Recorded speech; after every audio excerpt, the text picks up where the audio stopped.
दोस्तों आज हम इतिहास के उस शानदार मोड़ पर चलने वाले हैं जिसे भारतीय प्राचीन इतिहास का वॉटरशेड मोमेंट माना जाता है। ये कहानी आज से लगभग 2600 साल पहले की, यानी ईसा पूर्व 6वीं और 5वीं शताब्दी की। दोस्तों बौद्ध धर्म दुनिया के सबसे पुराने धर्मों में से एक है, जिसकी शुरुआत तब हुई जब उत्तर भारत के गंगा यमुना के मैदानों में पुरानी परंपराएं बहुत कठोर हो चुकी थी और आर्य संस्कृति अपने चरम पर थी। इसी दौर में समाज के अंदर कई धार्मिक और सामाजिक बदलाव हो रहे थे, जिसकी वजह से नए विचारों और संप्रदायों को जन्म हुआ। दोस्तों जैन धर्म के साथ साथ बौद्ध धर्म ही वो दूसरा सबसे बड़ा संप्रदाय था जो न सिर्फ भारत में फैला बल्कि आज पूरी दुनिया में अपनी शांति और अहिंसा की गूंज सुना रहा है। और दिलचस्प बात यह है कि जहाँ जैन धर्म भारत की सीमाओं तक सिमट कर रह गया, वहीं बौद्ध धर्म एक वैश्विक धर्म बन गया। दोस्तों क्या आपने कभी सोचा है कि बुद्धिज्म यानी बौद्ध धर्म की शुरुआत कब और कैसे हुई, और गौतम बुद्ध आखिर थे कौन जिन्होंने ऐसा ज्ञान दिया जिसने लाखों लोगों की सोच बदल दी और एक नए धर्म की शुरुआत की। आइए अपने इन सारे सवालों को डिटेल से जानते हैं आज की इस वीडियो में।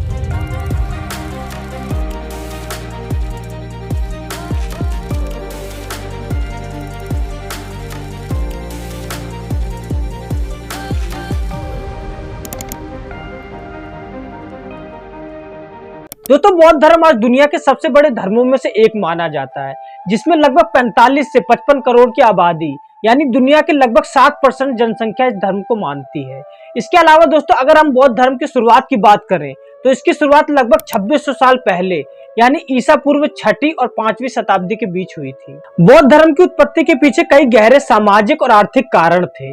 उस समय का वैदिक समाज वर्ण व्यवस्था के कारण बहुत कठोर हो चुका था, जहां ऊंच नीच का भेदभाव जन्म पर आधारित था। इसके अलावा कृषि और व्यापार के बढ़ने से वैश्य समुदायों का महत्व बढ़ रहा था, इसलिए वो समाज में अपना बेहतर दर्जा चाहते थे। दोस्तों इसी उथल पुथल में यानी 563 ईसा पूर्व में नेपाल के लुम्बिनी में एक शाक्य क्षत्रिय परिवार में गौतम बुद्ध का जन्म हुआ, जो जैन धर्म के संस्थापक महावीर के समकालीन थे। दोस्तों बुद्ध का असली नाम सिद्धार्थ था और उन्हें शाक्य मुनि भी कहा जाता है। उनके पिता का नाम शुद्धोधन था, जो शाक्य कबीले के प्रमुख यानी राजा थे, और उनकी माता का नाम था महामाया देवी, जो बुद्ध के जन्म के कुछ दिनों बाद ही स्वर्ग सिधार गई। इसलिए बुद्ध का पालन पोषण उनकी मौसी और सौतेली माँ महाप्रजापति गौतमी ने किया था।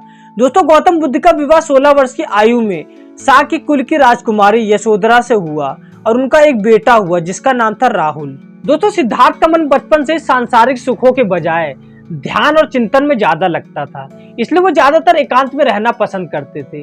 लेकिन उनके पिता चाहते थे कि वो एक महान चक्रवर्ती राजा बने, इसलिए उन्होंने राजकुमार सिद्धार्थ को महल की सुख सुविधाओं में ही कैद रखा और सांसारिक दुखों से दूर रखा। लेकिन दोस्तों 29 साल की उम्र में जब सिद्धार्थ पहली बार महल से बाहर निकले तो उन्होंने 4 ऐसे दृश्य देखे जिन्होंने उनकी जिंदगी का रुख ही बदल दिया। उन्होंने देखा एक बूढ़ा आदमी, एक बीमार आदमी, एक मृत व्यक्ति और एक शांत तपस्वी को। इन दृश्यों ने उनका दिल दहला दिया और उन्हें यह एहसास कराया कि जीवन दुखों से भरा है और इन दुखों से मुक्ति का रास्ता खोजना ही सिद्धार्थ के जीवन का असली मकसद बन गया। इसी खोज में सिद्धार्थ ने अपनी पत्नी, बच्चे और राजपाट का त्याग कर दिया। इसके बाद 6 साल तक वो जगह जगह भटकते रहे और अंत में 35 साल की उम्र में बिहार के बोध गया में एक पीपल के पेड़ के नीचे उन्हें ज्ञान प्राप्त हुआ। और दोस्तों इसके बाद राजकुमार सिद्धार्थ को महात्मा बुद्ध यानी जागृत व्यक्ति की उपाधि प्राप्त हुई और इसके बाद से सब उन्हें बुद्ध कहकर बुलाते थे। इसके बाद बुद्ध एक व्यवहारिक सुधारक बन गए जो संसार में सुधार के काम करने लगे। दोस्तों बुद्ध ने अपना पहला उपदेश वाराणसी के पास सारनाथ में दिया, जहां उन्होंने कहा कि दुनिया दुखों से भरी है, हमारे दुख का मेन कारण है हमारी इच्छाएं। अगर इन इच्छाओं पर विजय पा ली जाए तो इंसान निर्वाण प्राप्त कर सकता है। इसके लिए दोस्तों बुद्ध ने सभी को अष्टांगिक मार्ग बताया, जिसमें सम्यक दृष्टि, सम्यक संकल्प, सम्यक वाणी और सम्यक ध्यान जैसी 8 बातें शामिल थी। इसके अलावा दोस्तों बुद्ध की सबसे बड़ी फिलॉसफी थी मध्यम मार्ग, यानी ना तो बहुत ज्यादा विलासिता और ना ही बहुत ज्यादा कठोर तपस्या करना, यानी बस बीच का रास्ता अपनाने की उन्होंने सलाह दी। इसके अलावा उन्होंने अहिंसा, चोरी ना करना, झूठ ना बोलना और मादक पदार्थों यानी शराब और नशीले पदार्थों से दूर रहने की सलाह दी। इस तरह से दोस्तों बुद्ध की वजह से एक नए धर्म यानी बौद्ध धर्म की शुरुआत हुई और महात्मा बुद्ध को बौद्ध धर्म का संस्थापक माना जाता है। बौद्ध धर्म ने ईश्वर और आत्मा के अस्तित्व के बजाय कर्म और व्यक्तिगत जिम्मेदारी पर ज्यादा जोर दिया। जो उस समय के समाज के लिए एक क्रांतिकारी विचार था। इसके अलावा बुद्ध ने वर्ण व्यवस्था का विरोध किया और धार्मिक आदेश के दरवाजे महिलाओं, शूद्रों और गरीबों के लिए खोल दिए।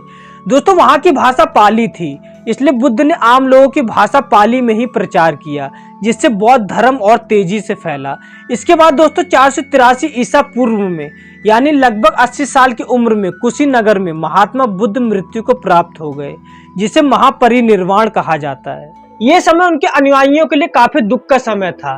बुद्ध की मृत्यु के बाद दोस्तों उनकी शिक्षाओं को सुरक्षित रखने के लिए 4 बड़ी बौद्ध परिषदें यानी काउंसिल बुलाई गई थी और चौथी बौद्ध परिषद के बाद बौद्ध धर्म 2 भागों में बंट गया, जिसमें पहला था महायान यानी जो बुद्ध को भगवान मानकर उनकी मूर्ति पूजा करते थे, और दूसरा था हीनयान यानी जो महात्मा बुद्ध की मूल शिक्षाओं का पालन करते थे। इसके अलावा दोस्तों बाद में एक तीसरा तांत्रिक संप्रदाय भी बना, जिसे वज्रयान कहा जाता था, और इसमें तांत्रिक साधनाओं पर ज्यादा जोर दिया जाता था। दोस्तों बुद्ध की शिक्षाओं को सुरक्षित रखने के लिए उनके शिष्यों ने उन्हें त्रिपिटक के रूप में संकलित किया, जो बौद्ध धर्म का पवित्र ग्रंथ है। और त्रिपिटक का मतलब होता है 3 टोकरियां। त्रिपिटक को 3 भागों में बांटा गया है, जिसमें सबसे पहला है विनय पिटक, जो बहुत इंपॉर्टेंट है क्योंकि इसमें मठों में रहने वाले भिक्षुओं और भिक्षुणियों के लिए अनुशासन के कड़े नियम बताए गए हैं। इसमें बताया गया है कि एक भिक्षु को अपना जीवन कैसे जीना चाहिए और संघ के अंदर उसे किन नियमों का पालन करना जरूरी है।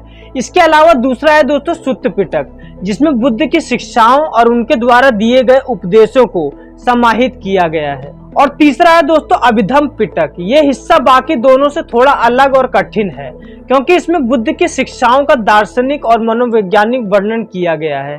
ये आम लोगों के बजाय विद्वानों के लिए ज्यादा इम्पोर्टेंट है, यानी जो लोग धर्म की गहराई और मन के विज्ञान को समझना चाहते हैं। इसके बाद दोस्तों बौद्ध धर्म को भारत में सम्राट अशोक जैसे राजाओं का साथ मिला, जिसकी वजह से बौद्ध धर्म श्रीलंका, मध्य एशिया और दक्षिण पूर्व एशिया तक फैला।